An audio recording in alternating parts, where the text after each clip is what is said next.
Hello, magandang araw ulit mga kababayan at ngayon po ay tatalakayin natin tungkol dito sa Memorandum Circular 20-12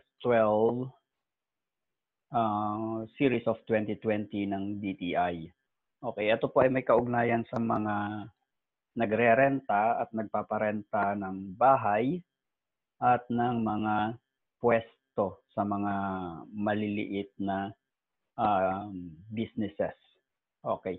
So, hawak po natin dito ngayon mga kababayan ang kopya, yung electronic copy ng Memorandum Circular ng DTI. So, share po natin yung ating screen para po nang sa ganun ay makita po ninyo at atin pong talakayin ng tungkol dito. Para saan ba itong Memorandum Circular 2020 na to?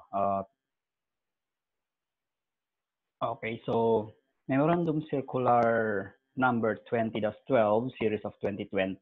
Ito po ay ipinalabas ng DTI. Okay. So ito po, ang subject po nito is guideline on the concessions on residential rents and commercial rents for MSMES. Ito po yung micro, small, medium enterprise. Okay, so alinsunod po ito sa akin. Ito po ay may kinalaman po sa Presidential Proclamation number 922 series of 2020 na ito po ay nagde-declare ng public health emergency sa buong Pilipinas. Okay, so i-skip na po natin yan and mag-jump po tayo dun sa pinakabuod nitong memorandum circular na to.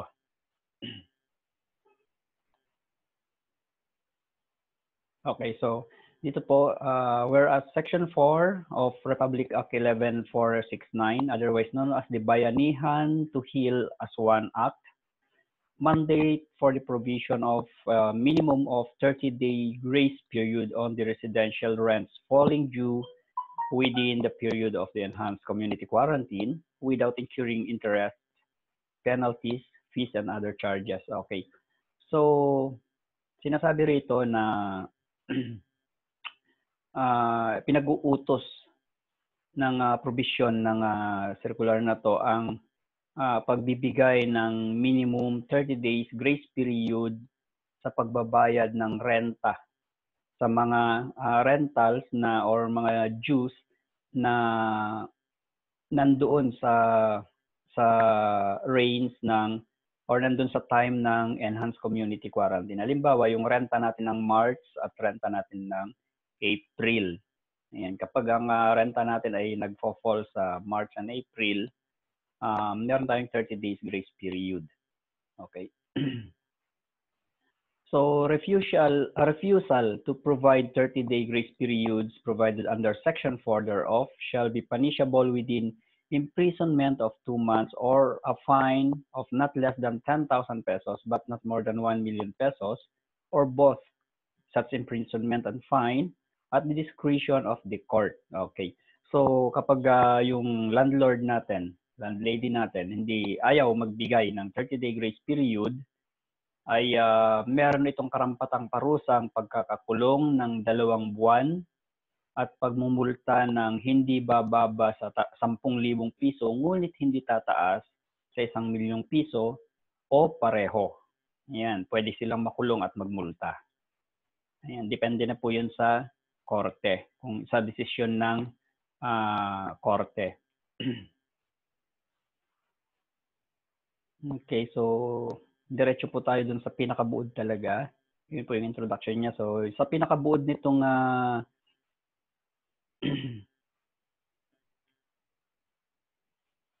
okay, ito po yung definition ng MSMEs.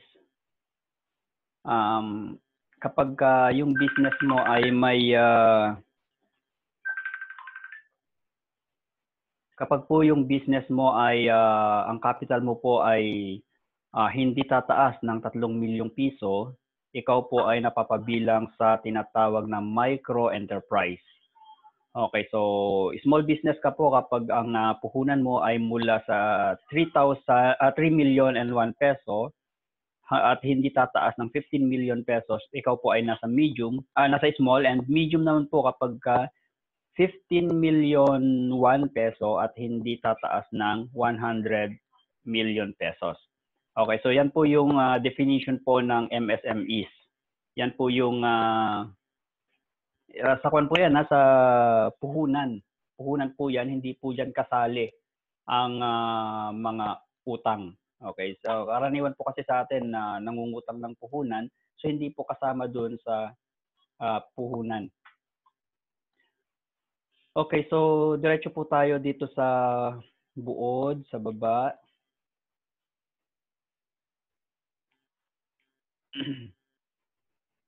Okay, so scope, yung sakop po nito. The provisions hereof shall be granted 1 residential rents and 2 commercial rents for MSMEs as defined by the Republic Act 6977 as amended that have ceased operation due to the ECQ. Okay, so sinasakop po nito yung mga residential rents and sa mga commercial establishment po na ayun, defined or sinasabi doon sa Republic Act 6977 na tumigil ang operasyon dahil po sa ECQ. Okay. For the purpose of this MC, residential rent shall mean any amount paid for the use of occupancy of residential unit regardless of the mode of term of payment. Residential unit shall refer to bed spaces, rooms, dormitories, apartments, houses, buildings, and or land on which another dwelling is located, used principally for residential or dwelling purposes. Okay, so pag sinabi pong residential unit, lahat na po ito. Kahit na bed spaces ka o kaya yung lupa lang nirerentahan mo, na pinatayuan mo ng bahay at doon ka tumitira, yun po ay considered na residential unit. Okay, kahit sa yung bahay, basta nag-uupa ka doon sa lupa, sakop po niya ito. Ikaw po ay entitled na maka-avail nito. So dito po kasi sa baba, ang sinasabi po kasi dito mga kababayan ay hinahati yung ating bayad. Hanapin po natin kung nasaan yon at okay. Dito po. Concession on residential and commercial rent. So, Section 3, concession on residential and commercial rent. So, Section 3.1, concession on residential rents, a minimum of 30 days grace period shall be granted on residential rents falling due within the period of the ECQ without incurring interest, penalties, fees, and other charges. So, sinasabi po dito na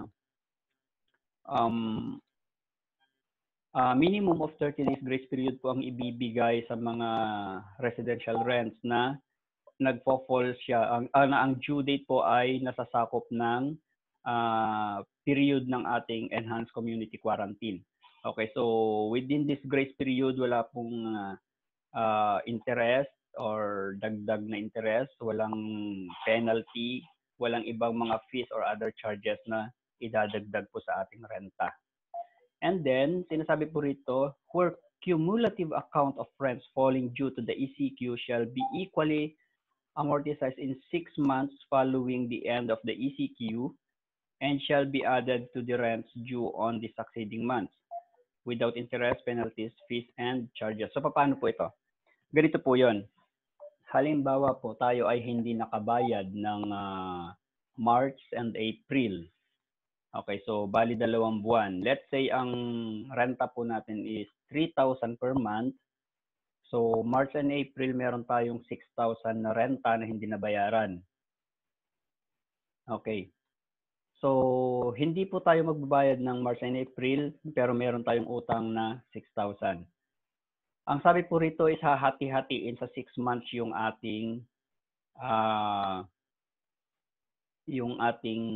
payment. Okay. So hatiin sa 6 months yung ating payment and yung bawat parte ay idadagdag doon sa renta natin kada buwan. So halimbawa, 3,000 per month at 2 buwan po yun. So merong 6,000 na balance. Sa May, pag nagbayad po tayo sa May, 3,000 plus i-divide mo yung 6,000 into 6 months, so may 1,000. So 3,000 yung renta mo ng May plus 1,000 ang ibabawas doon sa 6,000 na balance mo. So 4,000 po babayaran mo ng May, June, July, August, September, and October. Okay, para po mabayaran mo ng buo yung iyong renta. So yun po yung sinasabi po rito sa Memorandum Circular ng DTI. Wala pong interest, walang penalty, walang other charges na maidadagdag sa ating renta. Babayaran lang natin yung due natin in installment basis. Okay, minimum of 30 days and up to 6 months. So, i-divide po yun equally at idadagdag yun sa bayad natin per month. Okay, so ulitin po natin. Hindi tayo magbabayad ng March and April. Pero sa May, kung magkano yung total balance mo ng 2 buwan, i-divide yun into 6 at ang bawat parte ay idadagdag sa kada buwan. So kung 3,000 per month ang iyong renta, sa 2 buwan meron kang 6,000 na kailangang bayaran, i-divide po yun sa 6 na buwan. So merong 1,000 kada parte. Sa May, 3,000 ang due date, due mo. Babayaran mo ngayon yung 3,000 plus yung 1,000 na parte nung balance mo. So, bali 4,000 ang babayaran mo ng May. Ganun din po ang mangyayari sa June, 4,000, July, August, September, October. Okay, pagkatapos ng October, wala ka ng utang, bayad mo na lahat yung renta mo. Pati yung 2 buwang utang mo sa renta ay bayad na po. So, yun po yung sinasabi dito sa DTI. Ganon din po sa mga commercial rents po for MSMEs, pareho po sila. Pareho yung yung provisions. Okay. So, yun po yung sinasabi dito sa Memorandum Circular 20-12 Series of 2020 ng Department of Trade and Industry. At ulitin po natin sa mga ayaw pong sumunod sa Memorandum Circular na to ay meron pong parusang 2 buwang pagkakakulong at multang hindi bababa sa 10,000 pesos at hindi tataas ng 1 million pesos or pareho. Pwede kayong makulong at magmumulta pa. So, iyan po. Ito po ay para po sa mga kababayan natin na nagre-renta sa Quirino Province. Alam ko marami rin po nangungupahan dyan. So, ito po ay para po sa inyo. Okay.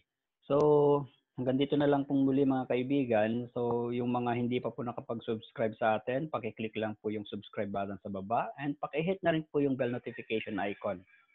Hanggang dito na lang pong muli mga kababayan at ito pong muli ang inyong lingkod, si Mang Isko Albulario at nagpapaalam. Maraming salamat po.